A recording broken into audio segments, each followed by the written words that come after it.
स्वागत है आपका दोस्तों स्कैन इंस्टीट्यूट के यूट्यूब चैनल पे। और आज का हमारा जो टॉपिक होगा वो होगा अटॉर्नी जनरल के ऊपर। दोस्तों तो ये टॉपिक इंपॉर्टेंट क्यों है? इंपॉर्टेंट इसलिए है फ्रेंड्स क्योंकि ये न्यूज में रह चुका था।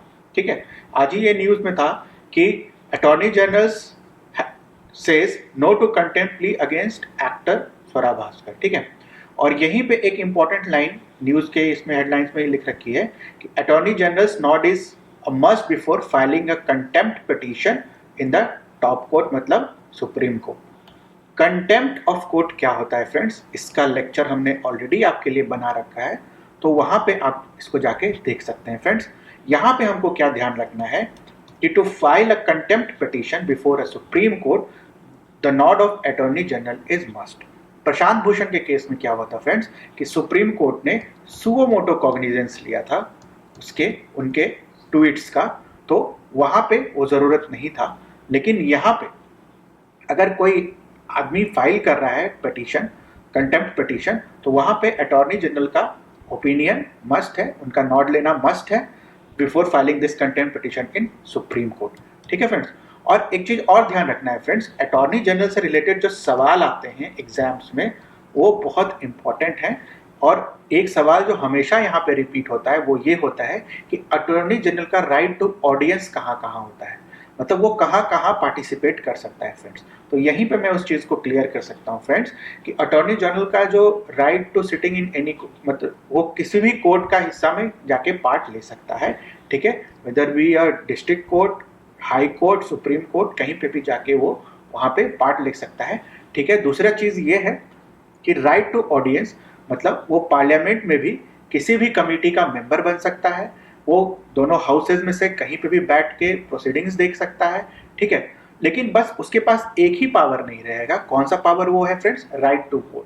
वो मीटिंग्स में पार्ट ले सकता है, हियरिंग्स में पार्ट ले सकता है, पार्लियामेंट के प्रोसीडिंग्स में पार्ट ले सकता है, but without a right to vote. ठीक है फ्रेंड्स, तो ये बहुत इंपॉर्टेंट क्वेश्चन होता है फ्रेंड्स, ये बस ध्यान रखिए, और काफी बार एग्जाम में रिपीट हो चुका है, तो इसलिए ये टॉपिक इंपॉर्टेंट है। और क्या इंपॉर्टेंट था क्वेश्चन में वो भी हमने देख लिया। कुछ और फैक्ट्स और फिगर्स हम लोग देख लेंगे। क्या है वो फैक्ट्स और फिगर्स कि सबसे पहले कि ये जो अटॉर्नी जनरल है वो आर्टिकल 76 ऑफ द कॉन्स्टिट्यूशन में इसका पोस्ट मेंशन है। ठीक है, अब इसको कौन अपॉइंट करता है friend? President, and he is the highest law officer of the country. ठीक है, इसका जो क्वालिफिकेशन क्या होना चाहिए, तो कॉन्स्टिट्यूशन में दे रखा है कि he should be qualified to be appointed as a जज ऑफ सुप्रीम कोर्ट। ठीक है, मतलब जो जज ऑफ सुप्रीम कोर्ट का जो क्वालिफिकेशन होना चाहिए वही अटॉर्नी जनरल का क्वालिफिकेशन होना चाहिए, तभी प्रेसिडेंट उसको अपॉइंट कर सकता है एज एन अटॉर्नी जनरल। तो हम यहीं पे देख लेते हैं कि जज ऑफ सुप्रीम कोर्ट को एज अ कोई भी आदमी सुप्रीम कोर्ट का जज कैसे बन सकता है, उसके लिए क्या क्वालिफिकेशन होना चाहिए। तो 4 क्वालिफिकेशन है यहाँ पे कि he must be a citizen of India, he must have been a जज some High Court for 5 years, advocate of some High Court for 10 years और एन एमिनेंट ज्यूरिस्ट।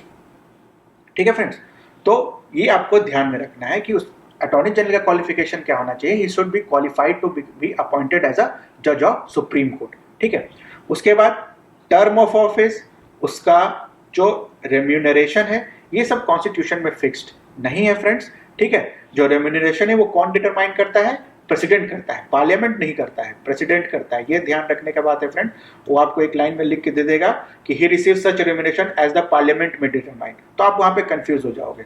तो जहां पे भी अटॉर्नी जनरल का बात आ जाएगा फ्रेंड्स, वहां पे बस इतना ही ध्यान रखना कि वो प्रेसिडेंट, मतलब याद रखने के लिए मैं सब बता रहा हूँ कि वो प्रेसिडेंट के अंदर काम करता है, तो सब कुछ प्रेसिडेंट ही करेगा उसके लिए। ठीक है, और कॉन्स्टिट्यूशन में उनका जो रिमूवल का प्रोसीजर या फिर grounds of removal, procedure removal का और ग्राउंड्स क्या होने चाहिए रिमूवल का, ये भी मेंशन नहीं है फ्रेंड्स। ठीक है, तो इनका क्या नहीं फिक्स है?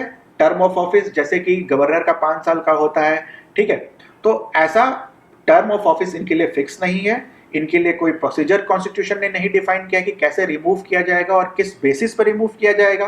और रेम्यूनरेशन जो एजी को मिलता है ये भी कॉन्स्टिट्यूशन ने फिक्स नहीं किया है। ये कौन डिटरमाइन करता है? प्रेसिडेंट डिटरमाइन करता है। ठीक है फ्रेंड्स, तो ड्यूटीज एंड फंक्शन ये आप खुद से भी पढ़ सकते हैं, इसको उतना ज़्यादा एक्सप्लेन करने की जरूरत नहीं है।